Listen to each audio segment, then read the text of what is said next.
Tuhan firman-Mu ajaib, kekal meski gunung menghilang. Tiada huruf yang gagal, tak terpatahkan siasat. Hidup seperti-Mu ya Allah, lebih dari emas. Aku bersaksi kitab-Mu, kitab yang suci. Mendengarkan firman-Mu, hibur hati yang luka. Terangilah langkahku kemanapun ku pergi. Biarkanlah firman-Mu berkuasa atasku. Ubahkanku, bebaskanku, ku mau menyenangkan-Mu. Tuhan firman-Mu ajaib, ubah dan bebaskan aku, mau menyenangkan-Mu. Salam jumpa para pemirsa terkasih, saya menyambut Anda sekalian dimanapun Anda berada dalam episode terbaru program studi harian kita Semua Kitab Suci. Kita masih mempelajari kitab-kitab dalam perjanjian lama dan dalam kitab Imamat, kita telah mencapai pasal 9. Di episode terakhir di pasal 8 kita mulai belajar tentang pengudusan para imam dan hari ini kita juga akan berbicara tentang para imam dan awal dari pelayanan mereka. Pertama-tama, izinkan saya untuk menyambut tamu kehormatan kita di studio, hamba Tuhan Yosef Riyad. Selamat datang, Saudara Yosef. Selamat datang, Saudara Riyad. Juga para hadirin di studio, selamat datang. Saudara Yosef, dapatkah Anda mengingatkan kami tentang para imam? Mengapa ada kebutuhan para imam di tengah-tengah para orang tua dan siapa para imam sekarang sebelum kita berbicara tentang peran para imam dalam pasal ini? Kita tahu bahwa kitab Imamat adalah kitab tentang menghampiri Allah, dimulai dengan pengorbanan yang berbeda-beda. Kita telah menyelesaikan pasal 7, 8, 9, dan 10 yang menceritakan tentang para imam. Orang berdosa membutuhkan pengorbanan, tetapi orang percaya membutuhkan seorang imam. Pengorbanan berbicara tentang dasar hubungan, sementara imam berbicara tentang kelanjutan hubungan ini. Kita akan membaca dalam pasal ini tentang para imam yang memulai pelayanan mereka. Kita telah melihat di pasal sebelumnya, Musa bekerja. Sementara di pasal 9, kita akan menemukan bahwa Tuhan memerintahkan Musa dan Musa memerintahkan Harun untuk menerima tanggung jawab pekerjaan baru. Ini berkaitan dengan yang dibahas di perjanjian baru. Siapakah imam-imam itu? Semua orang percaya sejati menjadi imam. Menurut apa yang dikatakan Rasul Petrus dan Rasul Yohanes dan juga Rasul Paulus. 3 rasul besar di kekristenan mengajarkan kita mengenai ini. Rasul Paulus dalam surat Ibrani mengatakan bahwa kita memiliki seorang imam besar. Dan dia tidak menyebutkan tidak sekalipun bahwa kita memiliki imam. Mengapa? Karena semua orang percaya adalah imam. Surat 1 Petrus pasal 2 ayat 5 dan ayat 9 meyakinkan 2 kali bahwa kita adalah imamat yang kudus dan imamat yang rajani. Dan dalam Wahyu 1 ayat 5 dan 6 kita membaca, dan dari Yesus Kristus yang mengasihi kita, yang telah melepaskan kita dari dosa kita oleh darahnya. Dan yang telah membuat kita menjadi suatu kerajaan, menjadi imam-imam bagi Allah Bapanya. Jadi gambar apapun selain gambar Alkitabiah ini tidak ada hubungannya dengan Alkitab. Benar. Jadi membagi orang menjadi imam dan orang biasa tidak Alkitabiah. Tidak. Persyaratan keimaman Harun dan imamat orang Lewi hanyalah fase tertentu dan terkait dengan ritual perjanjian lama. Tepat. Semua orang percaya adalah imam sekarang. Tepat. Pasal 9 mulai berkata, pada hari yang ke-8, Musa memanggil Harun serta anak-anaknya dan para tua-tua Israel. Lalu berkatalah ia kepada Harun, ambillah bagimu sendiri seekor lembu muda untuk korban penghapus dosa, dan seekor domba jantan untuk korban bakaran, keduanya yang tidak bercela, kemudian persembahkanlah. Dan kepada orang Israel haruslah engkau berkata, ambillah seekor kambing jantan untuk korban penghapus dosa, dan seekor anak lembu, seekor domba berumur setahun yang tidak bercela untuk korban bakaran. Dan lagi seekor lembu dan seekor domba jantan untuk korban keselamatan, supaya dikorbankan di hadapan Tuhan. Dan korban sajian yang diolah dengan minyak, karena pada hari ini Tuhan akan menampakkan diri kepadamu. Saya ingin mendengar komentar Anda pada ayat pertama hari ke-8. Apa hubungan hari ke-8 dengan panggilan ini dan bahwa para imam melangkah untuk melakukan pelayanan imamat mereka? Hari ke-8 adalah awal yang baru. Kita tahu bahwa seminggu adalah 7 hari. Tuhan menciptakan langit dan bumi dalam 6 hari, dan Dia beristirahat pada hari ke-7. Jadi hari ke-8 adalah awal dari minggu baru. Seolah dia ingin beritahu kita bahwa ini adalah awal yang baru. Dan pada kenyataannya, Kristus menerima pelayanan imamatnya menurut suatu tatanan baru. Dia bangkit dari kematian pada awal minggu. Dan berdasarkan kebangkitannya dia menerima pelayanan imamat. Karena sebelum salib, dia bukan seorang imam, tapi setelah kebangkitan, dia menerima imamatnya dengan kuasa kehidupan yang abadi. Dan hal yang sama terjadi dengan kita. Kita tidak menjadi imam Tuhan menurut aturan lama. Jadi siapa yang ada di dalam Kristus, ia adalah ciptaan yang baru, yang lama sudah berlalu, sesungguhnya yang baru sudah datang.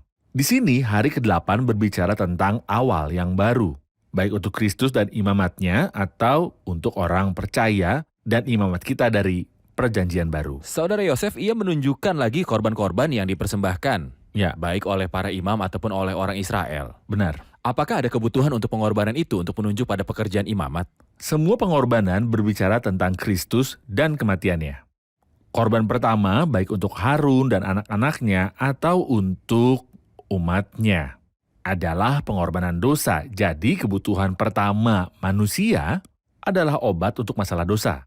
Karena Tuhan tidak pernah bisa berurusan dengan saya dan saya tidak pernah bisa berurusan dengan Tuhan di hadapan dosa. Ketika Adam jatuh dalam dosa, Adam yang terbiasa berjalan dengan Tuhan melarikan diri dari hadirat Tuhan. Jadi, penyembuhan masalah dosa adalah urgensi moral yang pertama, agar kita memiliki hubungan dengan Tuhan. Setelah ini datanglah korban bakaran dan sisa pengorbanan yang berbicara tentang kesempurnaan pekerjaan Kristus, yang menjadi dasar hubungan dengan Tuhan. Baik, terima kasih. Saudara Yosef, kita melanjutkan bacaan setelah dia memerintahkan mereka untuk mempersembahkan persembahan ini. Kita membaca di akhir dari ayat 4, hari ini Tuhan akan menampakkan diri padamu. Jadi mereka membawa apa yang diperintahkan Musa ke depan kemah pertemuan. Dan seluruh jemaat itu mendekat dan berdiri di hadapan Tuhan. Kemudian Musa berkata, inilah firman yang diperintahkan Tuhan kamu perbuat agar kemuliaan Tuhan tampak padamu. Jadi dia menyebutkan 2 kali bahwa dia akan berbicara dan Tuhan dan kemuliaannya akan muncul kepada mereka. Benar. Setelah mempersembahkan korban. Ya. Apakah ada penjelasannya untuk kita? Ya, sebenarnya bukan 2 kali, tapi 3 kali. Pertama kali adalah apa yang Anda baca di ayat 4. Dan yang kedua ada di ayat 6. Dan kemudian di akhir pasal, di ayat 23, lalu tampaklah kemuliaan Tuhan kepada segenap bangsa itu. Dari aspek kenabian, saya melihat bahwa satu hari akan segera datang di mana kemuliaan Tuhan akan muncul dan saya percaya bahwa ini ada hubungannya dengan hari ke-8 juga. Ya. Hari ke-8 mengungkapkan kita ungkapan yang dikatakan Kristus dalam Matius 19 ayat yang ke-28. Apabila anak manusia bersemayam di tahta kemuliaannya, kamu yang telah mengikut aku akan duduk juga di atas ke-12 tahta untuk menghakimi ke-12 suku Israel. Jadi ada hari yang disebut penciptaan kembali. Apa itu penciptaan kembali? Penciptaan kembali adalah pemerintahan 1000 tahun Baik. Kristus. Salah satu tanda pemerintahan ini adalah penciptaan kembali. Itu berarti keadaan baru bagi dunia. Dan dunia yang akan datang. Dan dunia yang akan datang tepatnya. Jadi pada saat itu kemuliaan Tuhan akan muncul dan akan memenuhi seluruh bumi. Kemuliaan ada atas semua seperti selubung, seperti yang kita baca dalam Yesaya 4. Jadi di sini adalah perspektif nubuatan jauh tentang masa depan. Kemuliaan Tuhan muncul dan akan muncul lagi. Dan saya pikir kita mengingatnya pada hari Tabernakel ditinggikan kemuliaan Tuhan muncul. Pada hari pentahbisan bait suci dalam kitab 1 Raja-Raja. Juga pada zaman Salomo kemuliaan Tuhan muncul. Di sini, pada hari dimulainya pelayanan imamat kemuliaan Tuhan tampak. Tetapi hal yang paling indah adalah ketika kemuliaan Tuhan menyala di sekitar para gembala. Dan perkataan Yohanes 1 ayat 14 digenapi, firman itu telah menjadi manusia dan diam di antara kita. Dan kita telah melihat kemuliaannya, yaitu kemuliaan yang diberikan kepadanya sebagai anak tunggal Bapa. Tapi untuk terakhir kali, tetap ada, seperti yang kita baca dalam Titus 2 ayat 13, pengharapan kita yang penuh Dan bahagia, pernyataan kemuliaan. Allah yang maha besar dan juru selamat kita, Yesus Kristus. Baik, kita akan rehat sejenak dan kembali untuk menjawab pertanyaan hadirin.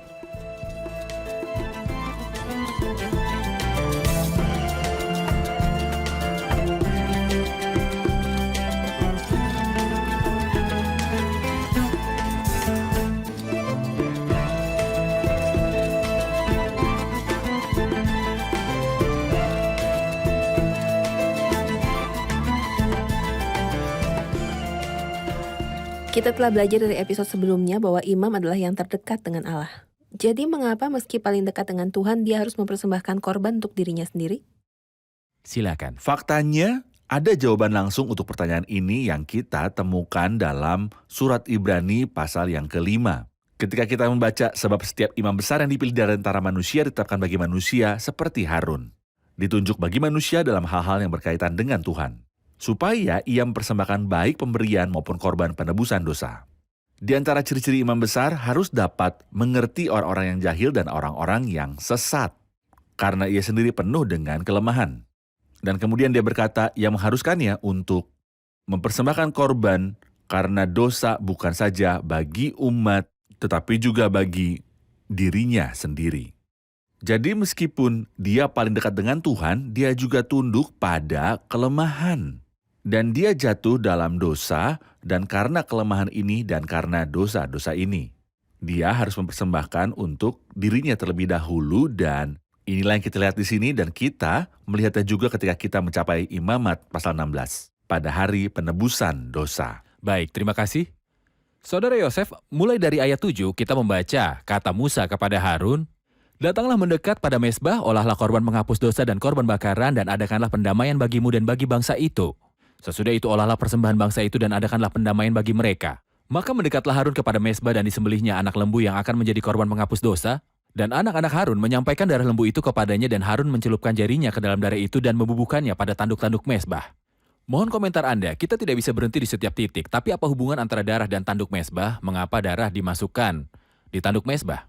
Ya, Anda dapat mencatat seperti yang telah kita tunjukkan sebelumnya dalam pasal 8, Musa biasa melakukan segalanya di sini. Dia berkata kepada Harun, "Datang dan lakukan." Sedih, tetapi inilah kebenarannya. Datang dan persembahkanlah korban untuk dosa-dosamu. Jadi Harun, kamu memiliki dosa dan kamu harus mempersembahkannya sebelum mempersembahkan korban untuk dosa umat. Di sini, katanya membubuhnya pada tanduk-tanduk mezbah, dan tanduk mezbah berbicara kepada kita tentang kekuasaan. Ada lagu indah yang mengatakan, "Oh kekuatan darah dari yang terluka. Oh kekuatan darah, kekuatan salib Kristus." Jadi tanduk berbicara tentang kekuatan darah dalam efek dan khasiatnya. Tetapi sisa darahnya dituangkan di dasar mezbah karena seperti yang telah kita pelajari, darah bukanlah bagian dari manusia, sama sekali tidak. Tapi darah dan lemak di dalam semua pengorbanan adalah untuk Tuhan. Baik, dalam ayat 10 dan 11, kita akan melihat sesuatu yang menyala dan yang lain terbakar. Ya, Di sini saya perlu tahu apa yang menyala dan apa yang terbakar, dan mengapa ada perbedaan antara dua kata ini, terutama dalam kaitannya dengan inspirasi verbal. Dia bisa saja menggunakan kata terbakar untuk semuanya, Tepat. atau menyala untuk semuanya. Apa yang kita lihat dalam perbedaan dua kata tersebut? Apa maksudnya? Dan betapa hebat firman Tuhan, dan seberapa besar pekerjaan Kristus? menyala adalah bau yang harum bagi Tuhan.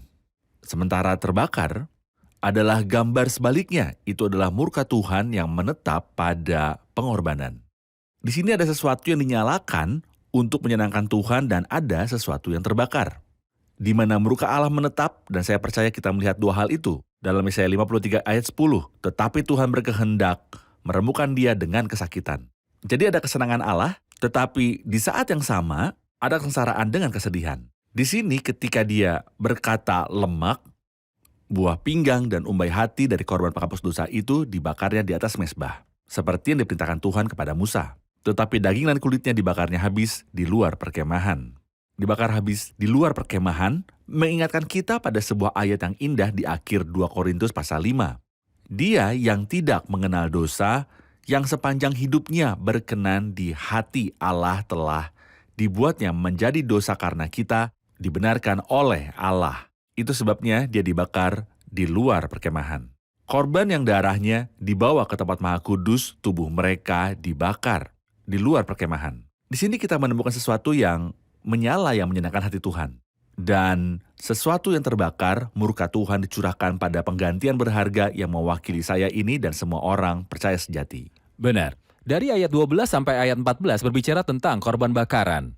Dan ketika dia berbicara tentang persembahan itu, dia berkata tentang darah itu. Lalu anak-anak Harun menyerahkan darah korban itu padanya, maka Harun menyiramkannya ke mezbah sekelilingnya. Ya, Darah itu dipercikan ke sekeliling mezbah.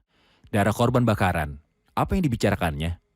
kita masih berbicara tentang darah yang merupakan dasar hubungan dengan Tuhan. Dan di sekeliling kita melihat gambarnya bahwa ia tidak memiliki awal dan akhir. Efeknya abadi, seperti yang dikatakan lagu Darah yang Berharga ini dengan efek abadi. sehingga Anda akan dengan damai dan sepenuhnya menyelamatkan pengantin Anda. Jadi darah di sekitar berarti efek tanpa awal dan tanpa akhir. Setiap orang percaya dapat menerima bagiannya jika dia datang dalam pertobatan dan iman. Baik, apa yang dikatakannya tentang korban bakaran dan bagian-bagiannya dalam bagian ini yang berhubungan dengan Harun? Ya, seperti yang kita pelajari dari pasal 1, korban bakaran selalu dipotong-potong dan ekspresi di sini indah. Ini berarti bahwa Kristus tidak hanya memiliki pembagian, tetapi segala sesuatu pada tempatnya. Jadi misalnya dia tidak menunjukkan kelembutan ketika dia seharusnya menunjukkan kekerasan. Dan dia tidak menunjukkan kekejaman ketika seharusnya menunjukkan kelembutan. Terkadang dia menunjukkan kekejaman dan terkadang dia menunjukkan kelembutan, tetapi semuanya ada pada waktu dan tempatnya. Dalam kata-kata Mazmur 1, yang menghasilkan buahnya pada musimnya. Di sini korban dipotong-potong. Dia selalu melakukan hal yang benar pada waktu yang tepat. Jadi dengan potongan-potongannya dia sepenuhnya selaras dengan Allah. Benar. Dan dia berada dalam harmoni yang sempurna dengan kehendak Allah ketika disalib. Dengan potongan-potongannya tidak ada bagian yang Tepat. menaungi bagian lainnya. Tidak. Ya. Setelah itu dia berbicara tentang persembahan. Ayat 16, kemudian dibawanyalah korban bakaran ke mezbah dan diolahnya sesuai peraturan. Selanjutnya dibawanya korban sajian dan diambilnya segenggam daripadanya lalu dibakarnya di atas mezbah. Yaitu di samping korban bakaran pada waktu pagi. Apa yang dibicarakan persembahan ini? Persembahan ini berbicara tentang kehidupan Kristus yang bebas dari dosa. Yaitu persembahan tepung. Persembahan tepung tepatnya. Itulah mengapa persembahan itu harusnya tidak pernah mengandung ragi atau madu. Gambar Kristus yang menurut ke hati Tuhan dan untuk kepuasannya, dia tidak punya madu. Madu menunjuk pada pujian manusia, kebaikan manusia, dan ragi menunjukkan kejahatan. Kristus bebas dari semuanya. Terima kasih Saudara Yosef, kita rehat sejenak dan akan segera kembali.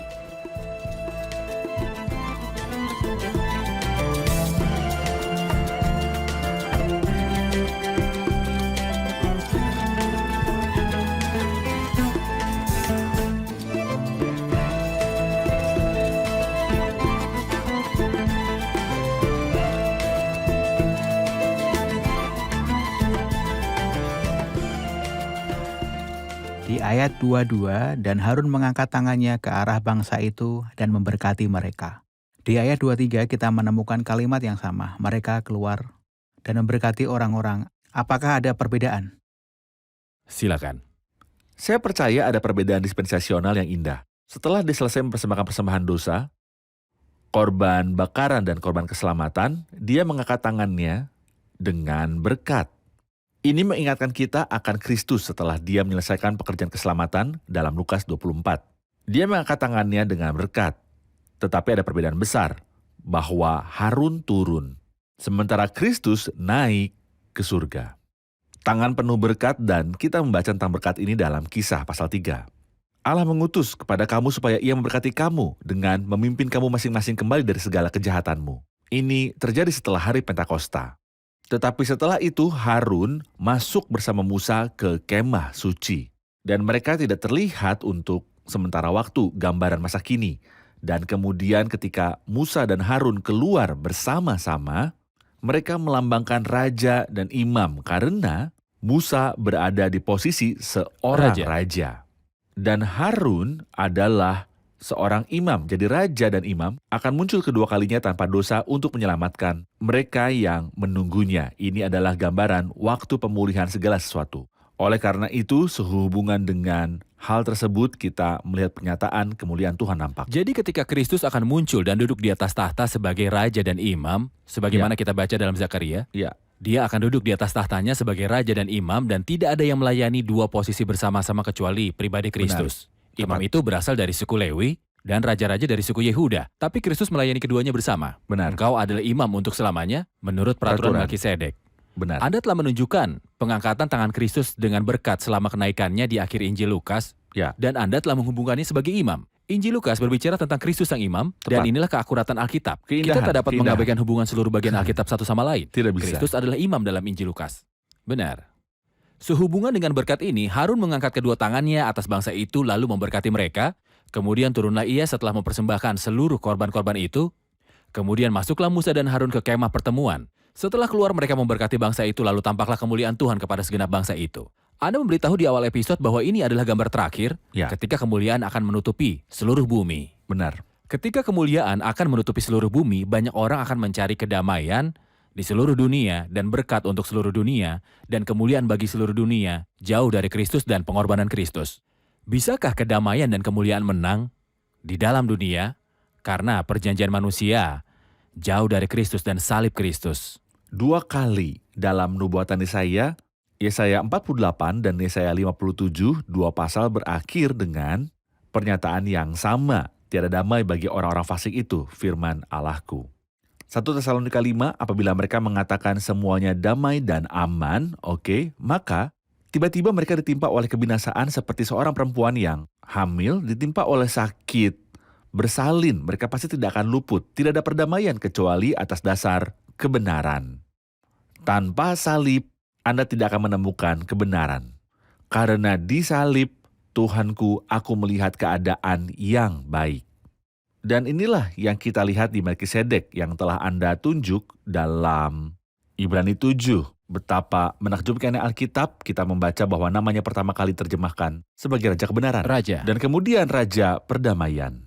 Mengapa Anda tidak mengatakan sebaliknya? Tidak akan ada kedamaian jika tidak didasarkan pada kebenaran. Kedatangan Kristus yang pertama menegakkan tiang-tiang kebenaran. Dan pada kedatangannya yang kedua, dia akan membawa damai dengan dia. Tapi orang ingin perdamaian sesuai dengan keinginan ide mereka sendiri. Tidak.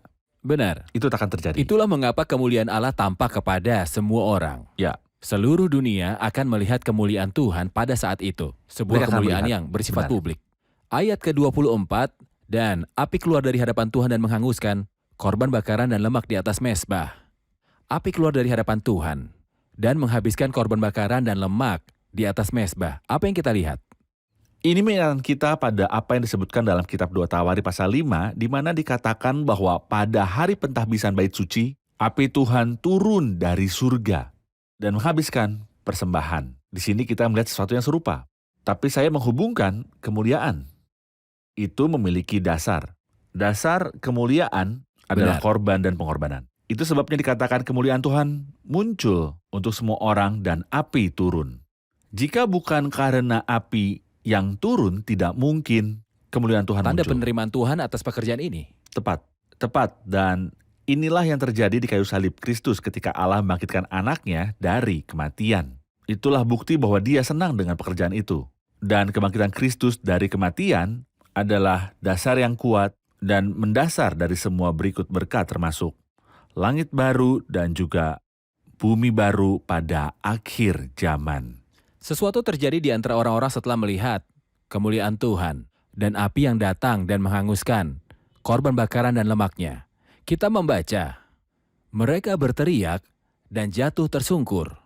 Perintah ini mereka melihat dan mereka jatuh. Jatuh berarti kehormatan dan pujian di depan kebesaran dan keagungan Tuhan. Apa yang bisa dipelajari?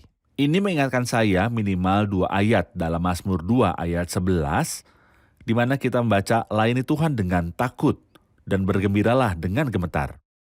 Ketakutan mungkin tampak sedikit, tidak sejalan dengan teriakan kebahagiaan.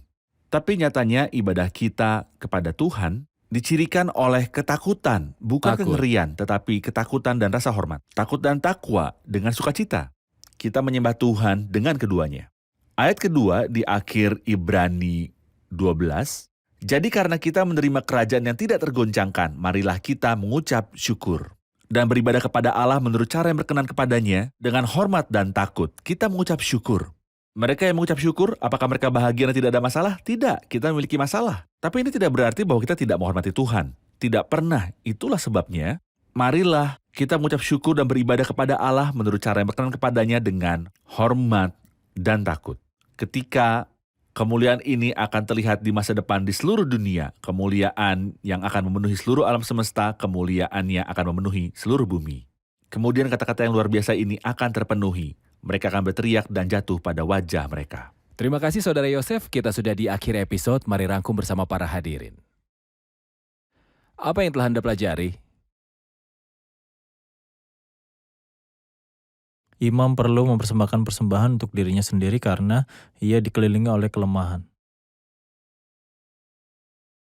Kita telah melihat bahwa darah ditaruh pada tanduk-tanduk mezbah. Tanduk berbicara tentang kekuatan darah, dan efek dan kerjanya. Dan darah Yesus Kristus putranya mensucikan dari segala dosa. Ini pertama kalinya saya tahu beda dinyalakan dan dibakar. Menyalakan sesuatu berbicara kepada kita tentang bau yang harum dan pembicaraan yang menyala-nyala tentang murka Allah yang ditimpakan atas pengorbanan. Keduanya digenapi di dalam Tuhan Yesus selama dia di kayu salib, jadi Tuhan membuat dia sedih karena yang tidak mengenal dosa menjadi dosa bagi kita. Terima kasih, Tuhan memberkati. Terima kasih Saudara Yosef, Tuhan berkati Anda. Pemirsa terkasih, kita telah belajar di episode ini bahwa Kristus secara pribadi dan Kristus dalam karyanya adalah dasar dari berkat yang dapat kita nikmati. Bagaimana Harun mengangkat tangannya ke atas bangsa itu dan memberkati mereka. Dan bagaimana Harun keluar bersama Musa untuk memberkati bangsa itu. Semua digenapi dalam pribadi Kristus. Kristus adalah dasar dari semua berkat yang ada di hati Allah. Dan tanpa Kristus, kita tidak dapat menerima berkat. Tapi saya ingin beritahu, orang-orang mampu untuk melihat Tuhan dan melihat kemuliaan Tuhan. Dan mereka dapat melihat api menghanguskan persembahan. Tanda kepuasan Tuhan atas pekerjaan ini. Setelah ini, mereka berseru, kemudian mereka jatuh tersungkur. Yang berarti bahwa tidak ada seruan yang berkenan bagi Allah. Tidak ada penyembahan dan penghormatan, kecuali setelah mata kita menikmati apa yang dilakukan oleh Allah. Kemuliaan Allah muncul dalam pribadi Kristus dan karya Kristus di kayu salib. Semua penyembahan orang jika jauh dari pribadi Kristus dan karya Kristus tidak dapat masuk ke dalam persekutuan yang besar dan mendalam dengan Tuhan. Semua penyembahan kita tidak dapat berdiri di atas dasar sorakan, kenyamanan, kegembiraan, dan kebanggaan di hadapan Tuhan. Kecuali Anda melihat pengorbanan Kristus, maka Anda bisa berteriak dan tersungkur di hadapannya dengan hormat dan takjub. Jadi jika jauh dari karya Kristus di kayu salib, Anda tidak bisa bersorak, Anda tidak bisa menyembah, dan Anda tidak bisa menghargai Allah dan menghormatinya.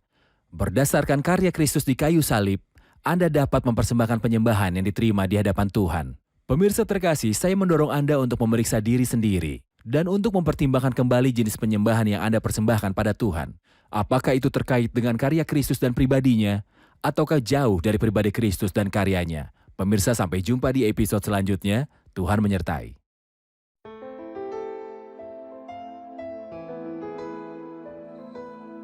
Tuhan firman-Mu ajaib, kekal meski gunung menghilang. Tiada huruf yang gagal, tak terpatahkan siasat. Hidup seperti-Mu ya Allah, lebih dari emas. Aku bersaksi kitab-Mu, kitab yang suci. Mendengarkan firman-Mu, hibur hati yang luka. Terangilah langkahku kemanapun ku pergi. Biarkanlah firman-Mu berkuasa atasku. Ubahkanku, bebaskanku, ku mau menyenangkan-Mu. Tuhan firman-Mu ajaib, ubah dan bebaskan aku.